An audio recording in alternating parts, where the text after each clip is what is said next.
I spent 8 years drunk before realizing other families don't live this way. My first drink wasn't at a party or with friends sneaking alcohol from their parents' liquor cabinet. It was at breakfast on my 8th birthday. Mom poured orange juice into my glass, but I watched her add something from a flask she kept in her purse. She called it a birthday mimosa, said I was old enough now to drink like the grown-ups. The taste was bitter and made my throat burn, but Mom and Dad both raised their glasses to toast me, so I forced it down.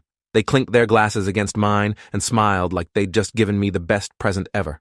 My younger brother Liam watched from across the table with jealous eyes. He was only 5, still too young for the family tradition. Dad noticed him staring and ruffled his hair. "Don't worry, buddy. 3 more years and you'll get your turn too." I didn't understand then what that meant.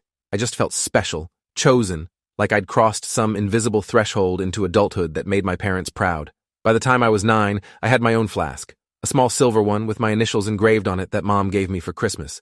She showed me how to fill it from the bottles under the sink, how to take small sips throughout the day to maintain what she called the right level. "Too much and you're sloppy," she explained. "Too little and you're uncomfortable.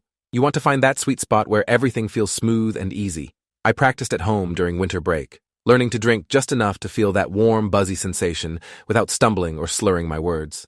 Dad praised my control, said I was a natural. By January, I was bringing my flask to school, taking bathroom breaks to sip from it between classes. The teachers never noticed, or if they did, they didn't say anything. Our family had a reputation in our small town. The Harringtons were known for being fun, social, always hosting parties that lasted until dawn. Every holiday, every birthday, every random Friday became an excuse for my parents to fill the house with people and alcohol. Mom worked from home doing something with computers that I never fully understood. Dad was a car salesman who bragged about closing deals by taking clients out drinking. They both functioned perfectly well while maintaining a constant level of intoxication that would have hospitalized normal people. I thought this was just how adults lived. I thought everyone's parents had liquor with breakfast and wine with lunch and cocktails before dinner and nightcaps before bed. The morning routine at our house was precise and ritualistic. Dad would wake up and immediately pour himself what he called an eye-opener, usually whiskey in his coffee. Mom preferred vodka in her orange juice, clear alcohol that didn't smell as strong. They'd sit at the kitchen table reviewing their schedules for the day, planning when and where they'd drink, making sure they never ran out. By the time Liam and I came downstairs for breakfast, they'd already finished their first drinks of the day and were moving on to their second. School was harder drunk than sober, though I wouldn't realize that until much later. Everything felt fuzzy and distant, like I was watching my own life through a foggy window. Math problems took forever to solve. Reading comprehension was a nightmare. I'd stare at sentences and the words would swim around the page, rearranging themselves into nonsense. But I learned to fake it, learned to smile and nod at teachers, to copy homework from smarter kids, to do just enough to avoid failing. My grades hovered around C's and D's, which my parents said was fine. "You don't need perfect grades to be successful," Dad would say. "You need social skills and confidence. Those only come from learning to relax and be yourself." And alcohol made me relax. It made the anxiety that lived in my chest feel smaller, made social situations less terrifying. I became the funny kid in class, the one who always had a joke ready, who could make people laugh even when I didn't understand the lesson. My best friend Caleb started noticing something was off around 5th grade. We'd been friends since kindergarten and he knew me better than anyone. One day after school he asked me straight out why I always smelled like his dad's breath after poker night. I panicked and told him it was cologne, a special kind my dad got me. He didn't look convinced, but he dropped it. That weekend, Caleb invited me to sleep over at his house for the first time in months. I'd been avoiding sleepovers because I didn't know how to bring my flask without getting caught. But Caleb had been persistent, and my mom said it would be good for me to spend time with normal kids. She actually used that word, normal, like she knew we weren't. At Caleb's house, everything felt wrong from the moment I walked in. His parents weren't drinking. They made dinner completely sober, sitting around the table having conversations that made sense and stayed on topic. After dinner, they watched a movie together, still sober, laughing at the funny parts with clear eyes and steady hands. I started feeling shaky around 8 p.m. The warm buzz I'd maintained all day was fading, replaced by a jittery, anxious feeling that made my skin crawl. My hands trembled when I reached for the popcorn. Sweat beaded on my forehead even though Caleb's house was cool. I excused myself to the bathroom and pulled out my flask, taking a long drink that burned going down, but immediately made everything feel better. When I came back, Caleb's mom was looking at me strangely. "Are you feeling okay? You look flushed." I nodded quickly. "Just tired." The rest of the night was torture. I rationed my flask carefully, taking tiny sips when I could sneak away, but by midnight I'd drained it completely. Lying in Caleb's room in my sleeping bag, I felt worse than I'd ever felt in my life. My heart was racing. Nausea rolled through my stomach in waves. Every sound seemed too loud, every sensation too intense. I didn't sleep at all. At 6 a.m., I called my mom and begged her to pick me up early, claiming I was homesick. The car ride home, Mom handed me a small bottle of vodka. "Drink up," she said gently. "You went too long without it. That's why you feel sick." She was right. Within minutes of drinking, the horrible symptoms faded. My hands stopped shaking. The nausea disappeared. I felt normal again. "You have to be more careful," Mom explained as we drove. "Always make sure you have enough with you. Going without can be dangerous at your tolerance level." She said it so casually, like she was giving advice about remembering to pack a lunch. I was 10 years old and physically dependent on alcohol, and my mother's only concern was that I'd gone too long between drinks. That was the moment I started to suspect something might be wrong with our family, though I couldn't articulate what exactly. I just knew that the sick feeling I'd experienced at Caleb's house was called withdrawal, and withdrawal wasn't something normal 10-year-olds were supposed to understand. Liam turned 8 on a Sunday in March.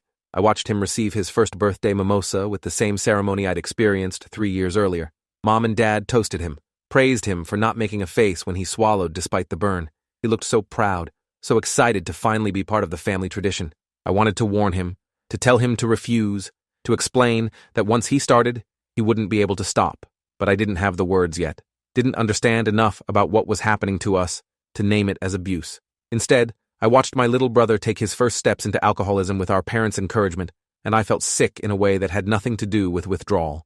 Over the next months, I watched Liam go through the same progression I had, the morning additions to his juice, the small flask Mom bought him with his initials, the bathroom breaks at school. His grades started slipping just like mine had. His personality changed, becoming looser and sillier. Our parents praised every step, calling him a natural just like his big brother. By age 11, I was drinking more than my parents realized. The amount they gave me wasn't enough anymore. My tolerance had increased to the point where their carefully measured doses left me feeling shaky and anxious.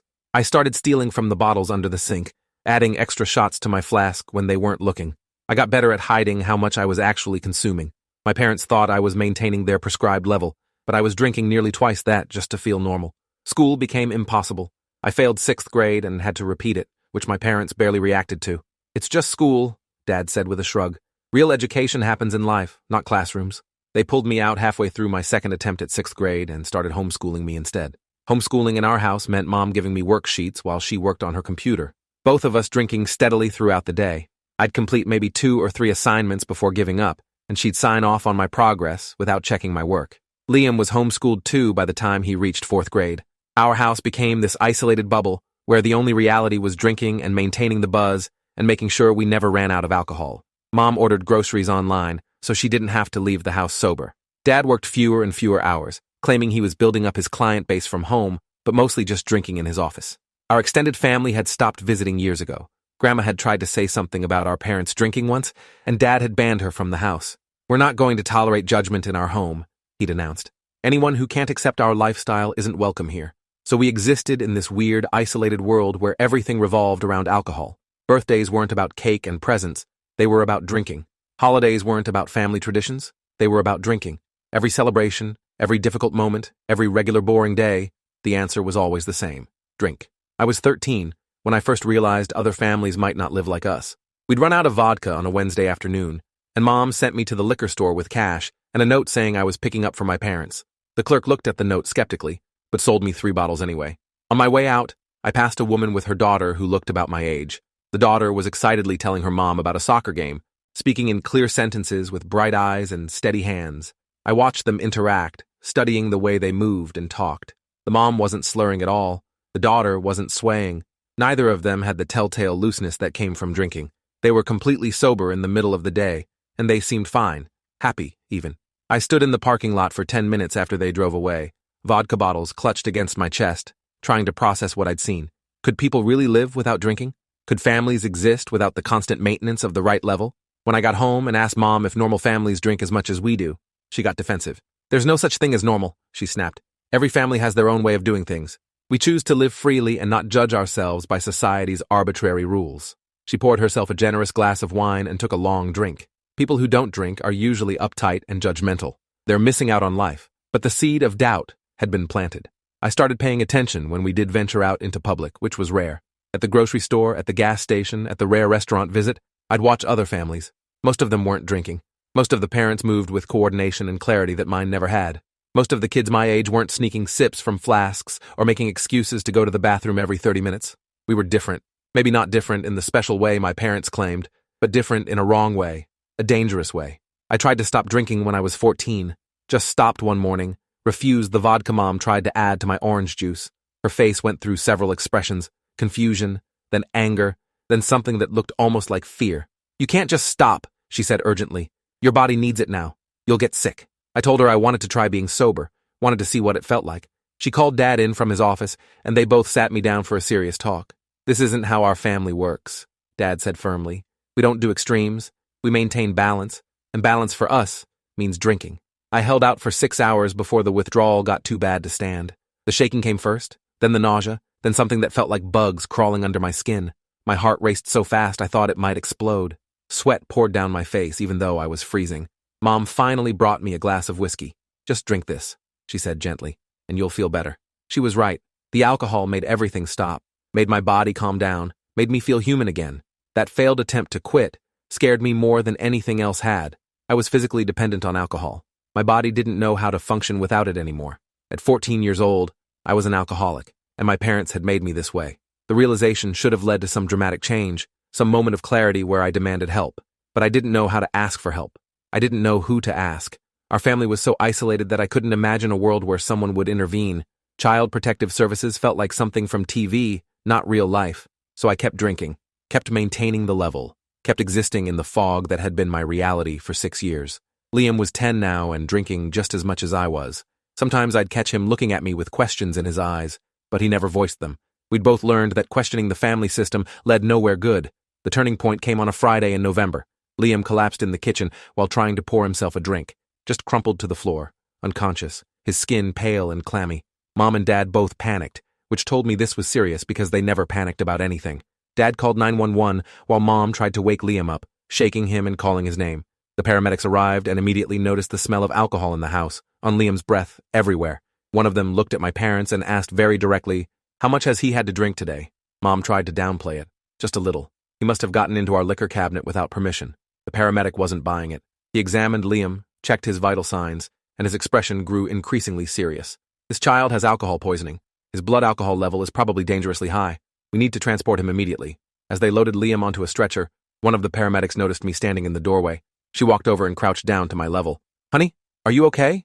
Have you been drinking too?" I nodded, too scared to lie. The paramedic's face went through several emotions before settling on professional concern. "How much do you drink? Every day?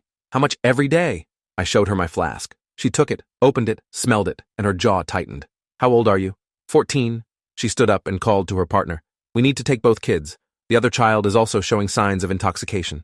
My parents tried to argue, claiming I was fine, that I didn't need medical attention. But the paramedics were firm, and eventually my dad backed down, probably realizing that fighting them would make things worse. I rode in the ambulance with Liam, watching machines monitor his vital signs while the paramedic asked me questions about our family, our drinking, how long this had been happening. At the hospital, they ran blood tests on both of us. The doctor who came back with our results looked like she'd seen a ghost. "Your blood alcohol content is 0.15, she told me. "That's legally drunk for an adult. And you're a child. Your brother's is 0.28. He could have died." They admitted both of us for observation and alcohol detoxification. The next hours were a nightmare, as withdrawal set in properly for the first time. I'd thought that sick feeling at Caleb's house was bad, but this was exponentially worse. Shaking so violent I couldn't hold a cup. Nausea that made me vomit until there was nothing left. Hallucinations, shadows moving at the edges of my vision. The doctors gave me medication to ease the symptoms, but it didn't stop the psychological agony of my body screaming for alcohol, while my brain started clearing enough to understand what had been done to me. Liam was going through it worse in the room next to mine. I could hear him crying, begging for a drink, not understanding why the doctors wouldn't give him what he needed. A social worker came to interview me on day 2. Her name was Grace, and she had kind eyes that made me want to trust her despite years of my parents teaching me not to trust outsiders. She asked careful questions about our home life, our daily routines, our parents' drinking habits. I told her everything: 6 years of drinking, the flasks, the homeschooling, the isolation, the way my parents had systematically turned their children into alcoholics because they couldn't imagine any other way to live. Grace listened without interrupting, taking notes but mostly just letting me talk. When I finished, she was quiet for a long moment. "What your parents did is abuse," she finally said. "Severe, systematic abuse. You and your brother are going to need extensive treatment, both physical and psychological. But you're safe now. Neither of you will be going back to that house." The relief I felt at those words was overwhelming. I started crying and couldn't stop, 6 years of confusion and fear and wrongness finally finding release. I wasn't crazy. Our family wasn't normal. What had been done to us was abuse, and someone finally saw it and was going to stop it. My parents were arrested at the hospital when they came to visit. I watched through my room window as police officers handcuffed my dad in the parking lot while my mom screamed at them about parental rights and government overreach. The detox process took weeks. My body had been dependent on alcohol for so long that withdrawal was medically dangerous, requiring careful monitoring and medication to prevent seizures. Liam struggled even more than I did, his younger body more severely affected by years of poisoning. But slowly, gradually, we both stabilized. The fog that had been my constant companion for 6 years started lifting. Colors seemed brighter. Sounds were clearer. I could think in complete thoughts without everything scattering like leaves in wind. I could read a paragraph and actually remember what it said. The clarity was terrifying and wonderful in equal measure. Who was I without alcohol? I'd been drunk for so long that I didn't know how to be sober. Grace helped me understand I'd essentially have to learn how to be a person from scratch. Learn what my actual personality was versus what alcohol had made me. Learn how to handle emotions without chemical numbing. Learn how to exist in the world as myself. The criminal case against my parents was straightforward and damning. Medical records showing years of alcohol dependence in children. Testimony from the paramedics and doctors. My own detailed account of our daily lives. The prosecution called it one of the most severe cases of child abuse they'd encountered, systematic poisoning disguised as parenting. My parents' defense was that they'd been teaching us to drink responsibly, preparing us for adult life. Their lawyer tried to argue it was a cultural difference, a family tradition, not abuse. The jury deliberated for less than 3 hours before finding them both guilty on multiple counts of child endangerment and abuse. They were sentenced to 15 years each. I was 14, and my parents would be in prison until I was 29. Liam was 10 and would be 25. We'd both be adults before they got out, assuming they served their full sentences. Part of me felt guilty for destroying our family. Part of me felt relieved. Mostly, I felt lost. Liam and I were placed with foster parents, the Castellanos, who specialized in kids with addiction issues. They were patient and understanding, never judging us for what we'd been through. They taught us basic life skills our parents had never bothered with: how to do laundry without being drunk, how to cook a meal sober, how to have conversations that stayed on track because nobody was slurring or losing their train of thought. School was an adjustment. I was years behind academically, my education full of gaps from all the time I'd spent drunk instead of learning. The Castellanos got me a tutor and enrolled me in 9th grade even though my skills were closer to 6th grade level. It was humiliating at first, being 14 and struggling with math problems that kids 4 years younger could solve easily. But slowly, so slowly, things started clicking. Without alcohol fogging my brain, I could actually learn. I could focus on lessons and remember information and make connections between concepts. Therapy was harder than school, talking about what my parents had done, about how I'd spent 6 years of my childhood in a constant state of intoxication, brought up emotions I didn't have words for. Rage at my parents for robbing me of a normal childhood, grief for the kid I could have been if I'd grown up sober, shame about all the years I'd lost to drinking, fear that the damage was permanent, that I'd never catch up to my peers. My therapist, Dr. Vance, helped me understand that healing wasn't linear, that some days I'd feel okay, and other days I'd want to crawl back into the fog of alcohol just to escape the overwhelming clarity of sobriety. He taught me coping mechanisms for when cravings hit, ways to sit with uncomfortable emotions instead of numbing them. He helped me separate my identity from my addiction, to understand that being an alcoholic didn't define me even though it was part of my story. Liam struggled more than I did. He'd been younger when the drinking started, his brain more affected by the alcohol. He had developmental delays that might be permanent, cognitive issues that made school nearly impossible. His foster parents got him specialized help, therapy and tutoring and medical monitoring, but progress was slow. I visited him every week, and we'd sit together trying to make sense of what our parents had done to us. Sometimes he'd cry and ask why they couldn't just be normal parents. I never had a good answer. By the time I was 16, I'd caught up academically enough to be in age-appropriate classes. I'd been sober for 2 years, though the cravings still hit sometimes, usually when I was stressed or overwhelmed. The Castellanos had taught me to call them any time I felt the urge to drink, day or night, and they'd talk me through it. I never relapsed, though there were close calls. Days when the world felt too sharp and too real, and I desperately wanted the soft edges alcohol had given everything.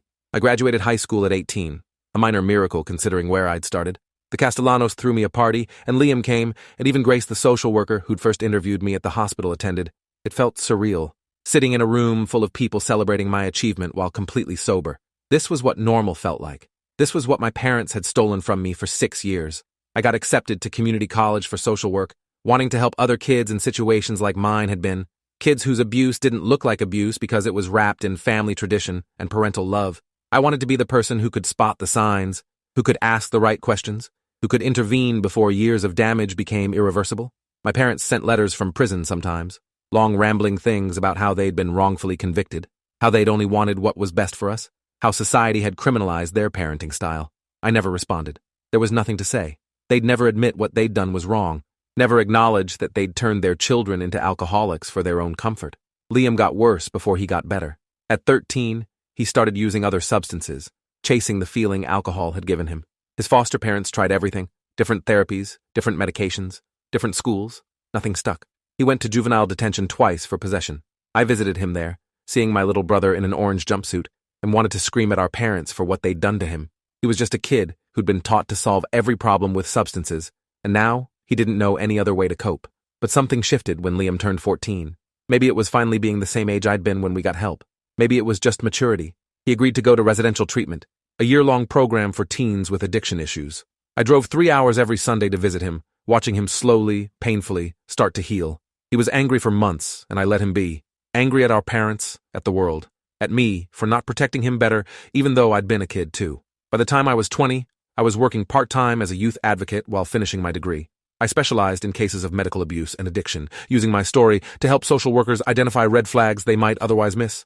How many other families were out there doing what my parents had done? How many kids were growing up drunk or high, thinking it was normal because it was all they'd ever known? I gave talks at schools and community centers, starting with the same words every time. I spent 8 years drunk before realizing other families don't live this way. Then I'd tell my story, holding nothing back, because the only way to stop abuse that hides as parenting is to name it clearly and publicly. Some people in the audience would look uncomfortable. Others would get defensive. But always, at least one person would approach me afterward and say quietly, "I think something like that might be happening to someone I know." Liam got out of treatment at 15, 2 years sober and doing better than anyone expected. He moved into a group home for teens in recovery, a structured environment where he could continue healing. We started having dinners together every week, just the two of us, talking about everything and nothing, building a relationship based on who we actually were instead of who alcohol had made us. He told me once that he barely remembered what it felt like to be drunk. That scared him because it meant he'd lost huge chunks of his childhood to something he couldn't even fully recall. I understood that fear. My memories from ages 8 to 14 were fuzzy and incomplete, whole years reduced to blurred impressions because I'd been too intoxicated to form proper memories. Our parents got out on parole when I was 23. They'd served 8 years of their 15-year sentences, deemed rehabilitated by the parole board despite never admitting wrongdoing. They weren't allowed to contact Liam or me per the conditions of their release, but I saw them once, accidentally, at a grocery store. They looked older, smaller somehow. Mom's hair had gone gray. Dad had developed a limp. They were together in the produce section, and I watched them from the end of the aisle. Neither of them appeared to be drinking, which surprised me until I realized prison had probably forced them sober. But as I watched Dad's hand shake while reaching for apples, I recognized the tremor of someone fighting cravings. They were both still alcoholics. They'd just been forced to stop drinking, not to actually heal. I left before they saw me, not ready for that confrontation. I spent years waiting to feel forgiveness toward my parents, waiting for some moment of clarity where I'd understand they were sick and doing their best and worthy of compassion. That moment never came. I understood intellectually that alcoholism is a disease, that my parents were victims of their own addiction. But they'd also made choices. They'd chosen to force that addiction onto their children. They'd chosen to isolate us and homeschool us and systematically poison us rather than get help. Some actions don't deserve forgiveness. Liam struggled with that too. He'd go through periods of wanting to reconnect with our parents, imagining some tearful reunion where they'd apologize and we'd heal together. Then reality would set in, and he'd remember they'd never apologized, never admitted what they did was abuse. He was 17 now, working at a coffee shop and attending community college part-time. He still had hard days, days when cravings hit, or when the developmental delays made school frustrating, but he was surviving. We both were. I'm 25 now. I've been sober for 11 years, longer than I was drunk. I work as a social worker specializing in substance abuse cases involving children. Liam is 21, in college studying psychology, wanting to help kids like we'd been. We talk about our childhood sometimes, trying to make sense of those lost years, trying to understand how our parents convinced themselves that raising alcoholic children was acceptable parenting. The damage isn't something you recover from completely. I'll always be an alcoholic, always have to monitor myself around alcohol, always carry the physical consequences of years of childhood drinking. My liver shows signs of scarring. My cognitive function is good now but might decline earlier than normal as I age. Liam has it worse, his younger brain more severely affected. He'll likely deal with learning disabilities and emotional regulation issues for life. But we're alive. We're sober. We broke the cycle that had apparently existed in our family for generations. When I give talks now, I always end the same way. Your family's normal isn't necessarily normal. If something feels wrong, trust that instinct. Reach out to a teacher, a friend's parent, a counselor, anyone who might listen. Because abuse doesn't always look like violence. Sometimes it looks like tradition. Thanks for hanging out till the end. If you want more stories, make sure to subscribe and leave your take below.